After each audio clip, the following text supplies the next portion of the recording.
জ্যোতিষবিদ্যায় এমনই একটা উপায় আছে, যদি আপনার কোনো জিনিস, অর্থ হোক, আপনার ব্যবসা হোক, আপনার চাকরি হোক, আপনার রিলেশনশিপ হোক, আপনার পড়াশোনা হোক, যা কিছু হোক, সন্তানের পড়াশোনা হোক, যে কোনো কিছু হোক, কী করবেন, শুক্রবার দিনকে একটা প্লাস্টিকের পাউচের মধ্যে দু চিমটে সিনেমান মানে দারচিনির গুঁড়ো, আর 2 চিমটে আপনি নেবেন হচ্ছে ওর মধ্যে হলুদ নিয়ে আপনি আপনার রাত্রিরে বালিশের নিচে রেখে আপনি শুক্রবার দিনকে শুন। আর শনিবার দিন সকালে যখনই আপনি স্নান করেন সেই সময় ওইটা ওর মধ্যে ঢেলে দিন। ঢেলে দিয়ে আপনি ওটা স্নান করুন।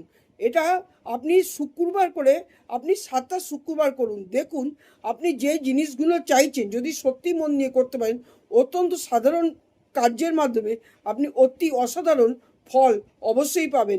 কিন্তু মন ঠিক করে কিন্তু কাজটা অবশ্যই করবেন।